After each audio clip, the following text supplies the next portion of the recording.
Hello friends, welcome to our channel and I am your teacher engineer Praveen Kumar Bagde. दोस्तों, आज हम पढ़ने वाले हैं लूसेंट की बुक से बायोलॉजी का टॉपिक।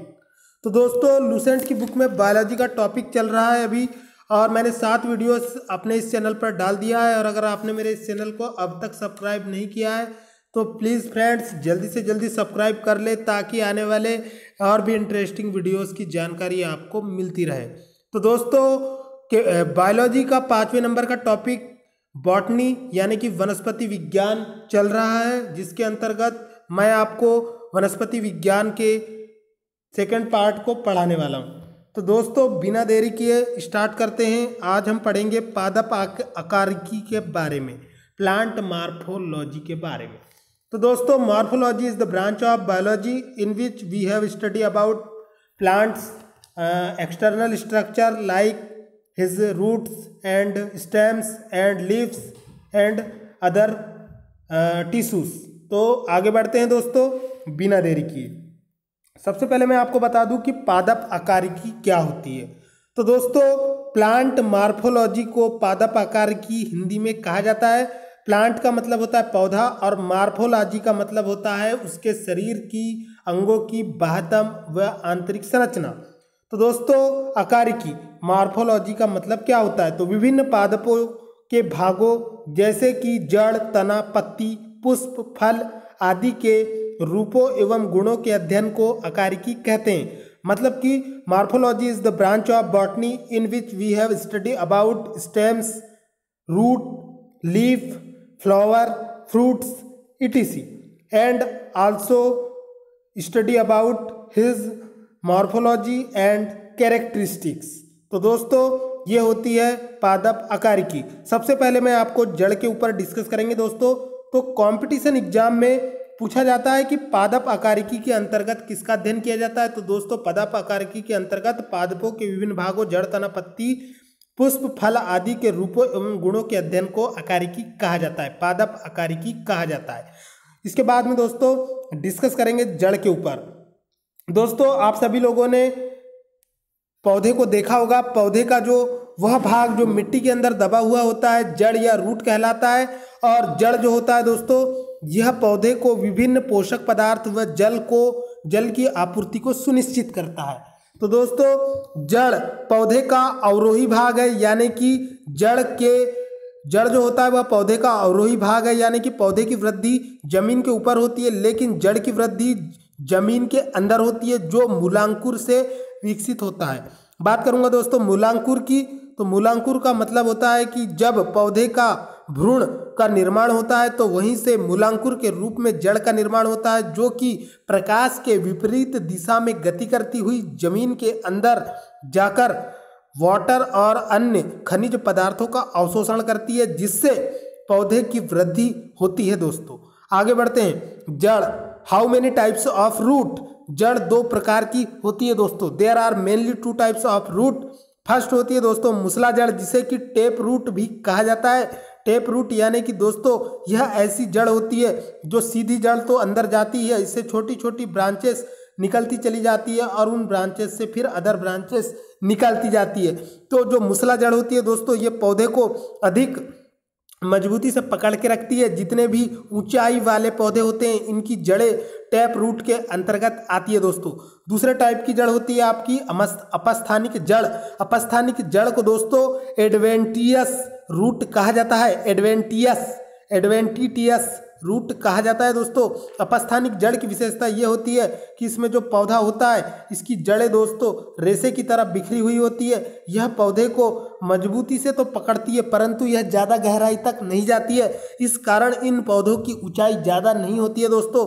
जैसे कि घास फूस की जो जड़ होती है वह अपस्थानिक जड़ें होती है।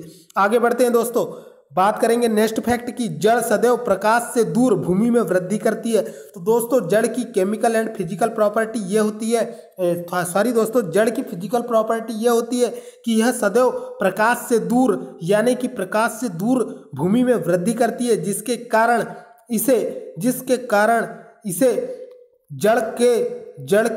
जड़ को पौधे का अवरोही भाग भी कहा जाता है। तो दोस्तों कंपटीशन एग्जाम में पूछा जा सकता है कि जड़ को पौधे का आरोही भाग कहा जाता है या अवरोही भाग कहा जाता है। तो दोस्तों जड़ को पौधे का अवरोही भाग कहा जाता है।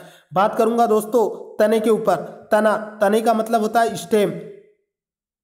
तो दोस्तों बात करें हमने अभी जड़ की, तो जड़ का एक महत्वपूर्ण फैक्ट छूट गया है जो मैं आपको बता रहा हूं दोस्तों, मुसला जड़ों का रूपांतरण। कंपटीशन एग्जाम में दोस्तों पूछा जाता है कि गाजर किस जड़ का उदाहरण है। तो दोस्तों गाजर जो होता है ये मुसला जड़ यानी कि टैप रूट का एग्जाम्पल होता है। इसके अलावा यह शंकु के आकार का कॉनिकल स्ट्रक्चर में पाया जाता है। यह मिट्टी के अंदर होता है और इसे खाद्य पदार्थ के रूप में ग्रहण किया जाता है। For kind of your information मैं आपको बता दूं दोस्तों, गाजर में विटामिन ए की मात्रा बहुत ज़्यादा पाई जाती है। इसी कारण इसे बुजुर्गों और जवानों को ज़्यादा से ज़्यादा खाने की सलाह दी जाती है ताकि आपकी आंखों की रोशनी बढ़ती रहे। आगे बढ़ते हैं दोस्तों, बात करेंगे सलजम व चुकंदर की। इसका जो शारीरिक रूपांतरण होता है दोस्तों ये कुंभी रूप होता है, जिसे कि हम नेपीफॉर्म भी कहते हैं। सलजम एवं चुकंदर जो होते हैं दोस्तों यह भी खाद्य पदार्थों के रूप में प्रयोग किए जाते हैं। उदाहरण के लिए मैं बात करूं दोस्तों चुकंदर की, तो चुकंदर जो होता है यह शरीर में रक्त की मात्रा को बढ़ाने के लिए खाया जाता है। चुकंदर को खाने से आपको एनीमिया जैसी बीमारियां नहीं होती है। इसके अलावा दोस्तों चुकंदर जो होता है यह लाल कलर का होता है, जिसे काटने पर आपके हाथ लाल लाल हो जाते हैं। आगे बढ़ते हैं दोस्तों, बात करूंगा मूली की। मूली को तरकू रूपी यानी कि फ्यूसीफॉर्म भी कहा जाता है। इसकी शारीरिक संरचना तर्क रूपी पाई जाती है दोस्तों। यह भी मुसला जड़ का एक रूप होता है। तो इस तरह से कभी कभी कंपटीशन एग्जाम में पूछ लिया जाता है कि गाजर, सलजम, चुकंदर और मूली ये किस प्रकार की जड़ के उदाहरण होते हैं। तो ये जो होते हैं दोस्तों मुसला जड़ के उदाहरण होते हैं। आगे बढ़ते हैं दोस्तों, इसके अलावा मैं आपको बता दूं कि जैसे मूली जमीन के अंदर इस प्रकार से गड़ी होती है, तो इससे छोटे छोटे रेशे भी निकले हुए होते हैं जो बहुत छोटे होते हैं, जिनके बारे में आपको पता होगा। तो इसमें यह मुख्य जड़ होती है आपकी मूली, और इससे निकलने वाले रेशे जो होते हैं वो उसकी सब ब्रांचेस होती है। आगे बढ़ते हैं दोस्तों, अब मैं तने के ऊपर डिस्कस करूंगा। बात करते हैं दोस्तों तने की। तना जो होता है इसे इंग्लिश में स्टेम कहा जाता है। तना जो होता है दोस्तों यह पौधे का महत्वपूर्ण भाग होता है जो पौधे को फिजिकल सपोर्ट प्रदान करता है, जिससे पौधा जो होता है वो सीधे खड़े रहता है। अगर किसी जड़ का किसी पौधे को अगर आपको काटना है दोस्तों, किसी पेड़ को काटना है, तो हम उसके स्टेम को काटते हैं और उस पेड़ को गिरा देते हैं। बात करेंगे दोस्तों स्टेम की, तो यह पौधे का वह भाग होता है जो प्रकाश की ओर वृद्धि करता है। It is the part of tree which are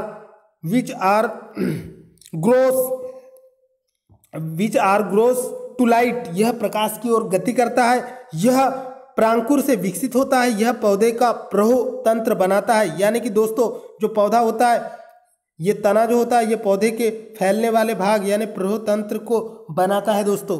तो इस तरह से ये जो भाग होता है जो मिट्टी से लगा हुआ होता है और पौधे को फिजिकल सपोर्ट प्रदान करता है, तना कहलाता है। किसी भी पेड़ को काटते हैं तो हम तने को ही काटते हैं दोस्तों। आगे बढ़ते हैं दोस्तों, बात करेंगे हम तनों का रूपांतरण। तो दोस्तों द ट्रांसफॉर्मेशन ऑफ स्टेम्स के ऊपर डिस्कस करेंगे। तनों का रूपांतरण भी कई रूपों में होता है जो भूमिगत तने होते हैं। कंपटीशन एग्जाम में पूछा जाता है दोस्तों कि आलू किसका उदाहरण है, जड़, तना, पत्ती। तो दोस्तों आलू जो होता है यह भूमिगत तने का उदाहरण होता है, लेकिन मूली, सलजम, चुकंदर ये सभी दोस्तों जड़ के उदाहरण होते हैं। तो दोस्तों आलू जो होता है यह एक प्रकार का ट्यूबर होता है, कंद होता है, जो कि भूमिगत तने का एक उदाहरण होता है। आलू एक ऐसा तना होता है दोस्तों जो मिट्टी के अंदर दबा हुआ होता है और मिट्टी के अंदर ही वृद्धि करता है। और मैं आपको जानकारी के लिए बता दूं कि आलू में कार्बोहाइड्रेट की मात्रा ज़्यादा होती है। इसी कारण जिन लोगों को शुगर होता है उन्हें आलू कम खाने की सलाह दी जाती है, क्योंकि इसमें दोस्तों बहुत ज़्यादा स्टार्च के रूप में ग्लाइकोजन होता है और ग्लाइकोजन ज़्यादा लेने से भी शुगर की प्रॉब्लम इंक्रीज होती है। इसके अलावा दोस्तों बंडा एवं केसर ये घनकंद के अंतर्गत आते हैं दोस्तों। घनकंद यानी कि कॉर्म के अंतर्गत आते हैं। इसके अलावा दोस्तों प्याज जो होता है यह भी एक प्रकार का तना होता है जो कि सल्क कंद या बल्ब के नाम से जाना जाता है। इसे बल्ब इसीलिए कहा जाता है दोस्तों क्योंकि इसकी संरचना बल्ब की तरह होती है। इसे सल्क कंद कहा जाता है क्योंकि इसमें विभिन्न प्रकार के सल्क होते हैं, परत के ऊपर परत, परत के ऊपर परत होती है, इसीलिए इसे बल्ब या सल्क कंद कहा जाता है। यह भी भूमिगत तने का एक उदाहरण होता है दोस्तों। इसके अलावा हल्दी व अदरक यानी कि टर्मेरिक एंड जिंजर ये भी जो होते हैं दोस्तों प्रकंद यानी कि राइजोम के एग्जाम्पल होते हैं दोस्तों। आगे बढ़ते हैं दोस्तों। इसके बाद में मैं बहुत ही महत्वपूर्ण टॉपिक आपको पत्ती लीफ पौधे की आकारिकी के अंतर्गत बताने वाला हूं दोस्तों। तो डिस्कस करते हैं पत्ती के ऊपर। दोस्तों आप सभी ने पौधों की पत्तियों को ध्यान से देखा होगा, यह हरे रंग की दिखाई देती है। इसका मुख्य कार्य प्रकाश संश्लेषण की क्रिया के दौरान भोजन बनाना होता है। दोस्तों क्या कभी आपने यह जानने की कोशिश की कि पौधे में पाई जाने वाली पत्तियों का रंग हरा क्यों होता है? दोस्तों कंपटीशन एग्जाम में पूछा जाता है कि पौधों में पाई जाने वाली पत्तियों का रंग हरा क्यों होता है। दोस्तों मैं आपको जानकारी के लिए बता दूं कि पौधों की पत्तियों में क्लोरोप्लास्ट पाया जाता है, जिसे कि क्लोरोप्लास्ट में क्लोरोफिल पाया जाता है। क्लोरोफिल नाम का एक वर्णक या पिगमेंट पाया जाता है जिसमें मैग्नीशियम नामक तत्व की मात्रा बहुत ज्यादा होती है। और आप जो है मेरे केमिस्ट्री की प्लेलिस्ट में जाकर विभिन्न तत्वों की आवर्त सारणी के बारे में भी पूरे वीडियो को देख सकते हैं। इसके अलावा दोस्तों प्रकाश संश्लेषण की क्रिया को करने के लिए ये पत्तियां रिस्पॉन्सिबल होती है। पत्तियों में दोस्तों पिछले भाग में और पत्ती के ऊपर बहुत छोटी छोटी छिद्र पाए जाते हैं जिन्हें स्टोमेटा कहा जाता है। स्टोमेटा जो होता है दोस्तों यह पौधों में प्रकाश संश्लेषण व शोषण की क्रिया के लिए प्रयोग किया जाता है। इसके अलावा दोस्तों स्टोमेटा जो होता है यह रात के समय में कार्बन डाइऑक्साइड को छोड़ता है और दिन के समय में ऑक्सीजन को छोड़ता है। आगे बढ़ते हैं दोस्तों। इसके बाद में मैं आपको पुष्प या फ्लावर के बारे में बताने वाला हूं। तो दोस्तों flower is the sexual part of any tree. दोस्तों पौधे का जो फ्लावर होता है, पुष्प जो होता है, यह लैंगिक भाग होता है। मतलब कि इसमें विभिन्न प्रकार के सेक्सुअल ऑर्गन्स पाए जाते हैं जिनके माध्यम से पौधों में बीज, फल और अन्य कार्य किए जाते हैं। तो दोस्तों डिस्कस करेंगे फ्लावर के ऊपर। फ्लावर जो होता है दोस्तों यह पौधे का जनन अंग होता है। यह flower is the sexual organ of any plant. पौधे में बाह्य दलपुंज यानी कि कैलिक्स, दलपुंज यानी कि कोरोला, पुमंग यानी कि एंडर्मोसियम और जायंग यानी कि जिनोइसियम पाए जाते हैं। इनमें से पुमंग जो होता है दोस्तों पुमंग यानी पुमंग नर जननांग होता है दोस्तों। इसमें पुमंग नर जननांग व जायांग मादा जननांग होता है दोस्तों। कंपटीशन एग्जाम में पूछा जाता है कि पौधों में पाए जाने वाले नर जननांग को क्या कहा जाता है। तो दोस्तों इस फैक्ट को आपको याद रखना है कि पौधों में पाए जाने वाले नर जननांग को पुमंग कहा जाता है एवं पौधों में पाए जाने वाले मादा जननांग को जायांग कहा जाता है दोस्तों। इसके बाद में डिस्कस करेंगे पुमंग के ऊपर। दोस्तों पुमंग यानी कि पौधों में पाया जाने वाला नर जननांग, यह जो होता है दोस्तों पुमंग में एक या एक से अधिक स्टामेंस यानी कि पुकेसर होते हैं। पुकेसर में परागकण यानी कि पॉलन ग्रेन्स पाए जाते हैं दोस्तों, जो कि सेक्सुअल हार्मोन्स के अंतर्गत आते हैं। यह पौधों के मेल ऑर्गन्स होते हैं दोस्तों। आगे बढ़ते हैं। इसके बाद में मैं आपको जायांग के ऊपर बताऊंगा दोस्तों। जायांग इसमें अंडप होते हैं यानी कि ओएम्स होते हैं दोस्तों। पौधे के अंडाणु होते हैं। अंडप के 3 भाग होते हैं दोस्तों। सबसे पहला होता है दोस्तों अंडाशय, जिसे कि हम ओवरी कहा जाता है। आप लोगों ने गेंदे का फूल देखा होगा दोस्तों। गेंदे के फूल को जब आप उसकी पंखुड़ियों को निकाल देते हैं तो अंदर में जो आपको अंडे की जैसे संरचना दिखाई देती है वह उसका अंडाशय या ओवरी होता है दोस्तों। इसके अलावा वर्तिकाग्र को स्टाइल कहा जाता है दोस्तों, और वर्तिका को स्टाइल कहा जाता है और वर्तिकाग्र को स्टिग्मा कहा जाता है दोस्तों। स्टिग्मा जो होता है इसमें विभिन्न प्रकार के अंडप होते हैं दोस्तों। आगे बढ़ते हैं, बात करेंगे परागण की। परागण क्या होता है? तो दोस्तों पॉलिनेशन, इंग्लिश में इसे पॉलिनेशन कहा जाता है। पराग कोष एंथर से निकलकर परागकोष यानी कि पुष्प जननांग एंथर, जहां पे विभिन्न प्रकार के परागकण होते हैं, एंथर से निकलकर अंडप के वर्तिकाग्र पर परागकणों के पहुंचने की क्रिया को परागण यानी कि पॉलिनेशन कहा जाता है। और परागण की क्रिया 2 प्रकार से होती है दोस्तों। There are mainly 2 types of pollination process. बात करूंगा दोस्तों, सबसे पहली प्रोसेस को स्वपरागण कहा जाता है, जिसका इंग्लिश में मतलब सेल्फ पॉलिनेशन होता है दोस्तों। और दूसरा परागण की क्रिया होती है पर परागण, जिसे कि क्रॉस पॉलिनेशन कहा जाता है। तो दोस्तों ये थे पौधे के स्वपरागण और पर परागण। आगे बढ़ते हैं दोस्तों। बात कर रहे थे दोस्तों हम परागण स्वपरागण की। तो दोस्तों जब एक पौधा होता है उसमें एक फूल होता है, दूसरा पौधा होता है उसमें भी एक फूल होता है। तो स्वपरागण जो होता है दोस्तों उसमें एक ही पौधे में पाए जाने वाले फूल के परागकण या पुकेसर के परागकण जब उसी पुष्प के दूसरे फीमेल ऑर्गन यानी वर्तिकाग्र पर पहुंचते हैं तो इसे स्वपरागण कहा जाता है। लेकिन दोस्तों पर परागण का मतलब होता है जब एक पौधे के पुष्प के परागकण दूसरे पौधे के वर्तिकाग्र यानी मादा जननांग पुमंग पर पहुंचते हैं या मादा जननांग जायांग पर पहुंचते हैं तो उसे क्रॉस पॉलिनेशन कहा जाता है दोस्तों। यानी कि सेल्फ पॉलिनेशन जो होता है इसमें दोस्तों पौधे के एक ही पुष्प के अंदर नर जननांग और मादा जननांग दोनों अंग पाए जाते हैं और वहीं पर परागण की क्रिया हो जाती है तो इसे स्वपरागण कहा जाता है। और पर परागण में एक पुष्प के जो पुष्प एक पुष्प के जब एक पुष्प के परागकण दूसरे पौधे के दूसरे पुष्प पर के महिला ऑर्गन यानी मादा ऑर्गन पर जाते हैं तो इसे पर परागण कहा जाता है दोस्तों।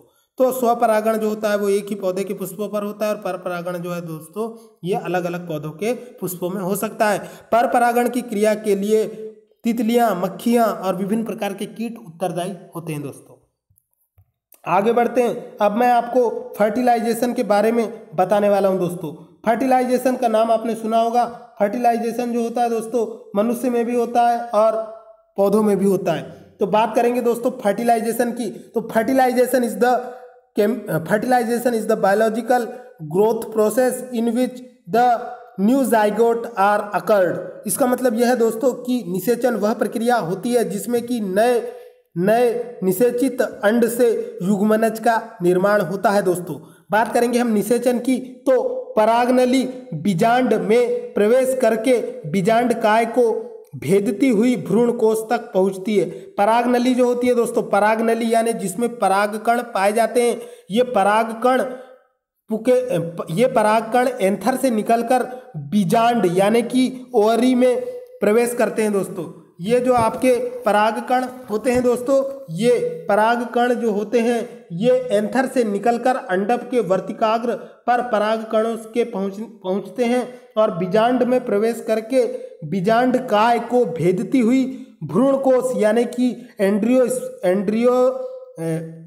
इंडर्म में जाती है, मतलब कि अंडाशय में जाती है, ओवरी में जाती है, ओवरी तक पहुंचती है और परागकणों को वहां छोड़ देती है। इसके बाद एक नर युग्मक एक अंड कोशिका से संयोजन करता है, इसे निषेचन कहा जाता है। निषेचित अंड से युग्मनज यानी कि जाइगोट का निर्माण होता है दोस्तों। तो इस तरह की प्रक्रिया को निषेचन कहा जाता है। We can in simply words, हम इसे साधारण वर्ड में अगर एक्सप्लेन करें तो दोस्तों नर युग्मक जब मादा युग्मक से मादा के अंडाशय में मिलते हैं तो जिससे युग्मनज का निर्माण होता है, इस प्रक्रिया को निषेचन की प्रक्रिया कहा जाता है दोस्तों। इसे ही फर्टिलाइजेशन भी कहते हैं। बात करूंगा दोस्तों आवर्त बीजी में निषेचन।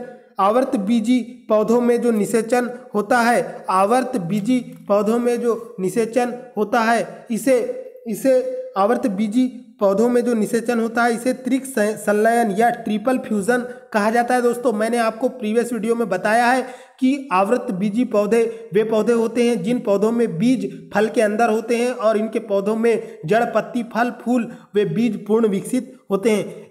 और ये मुख्य रूप से दो प्रकार के होते हैं दोस्तों, एक बीजपत्री और द्विबीजपत्री। तो दोस्तों हम बात कर रहे थे आवर्त बीजी पौधे यानी कि एक बीजपत्री और द्विबीजपत्री पौधों के बारे में, जैसे कि प्याज, लहसुन, सुपारी, ताड़, नारियल, खजूर, गेहूं, मक्का, बांस, गन्ना, चावल, ज्वार, बाजरा, जौ, जई आदि। इनमें जो है दोस्तों त्रिक संलयन पाया जाता है, जबकि पौधे के अन्य वर्गों में द्विसंलयन यानी कि डबल फ्यूजन पाया जाता है दोस्तों। आगे बढ़ते हैं अनिषेक फलन के बारे में। तो पार्थेनोक्रॉपी यानी कि अनिषेक फलन के ऊपर डिस्कस करेंगे दोस्तों। कुछ पौधों में बिना निषेचन के ही अंडाशय से फल बन जाता है। इस प्रकार बिना निषेचन हुए फल के विकास को अनिषेक फलन यानी कि पार्थेनोकार्पी कहा जाता है दोस्तों। साधारणतया इस प्रकार के फल बीज रहित होते हैं, जैसे कि केले में कोई बीज नहीं पाया जाता है दोस्तों। कंपटीशन एग्जाम में कभी कभी पूछा जाता है कि इनमें से किस में बीज नहीं पाया जाता है। केला में बीज नहीं पाया जाता है दोस्तों। हालांकि पपीता, नारंगी, आलू, अंगूर, अनानास ये जो होते हैं इनमें दोस्तों बीज पाए जाते हैं। तो बात करेंगे, आगे बढ़ते हैं दोस्तों, फलों का निर्माण।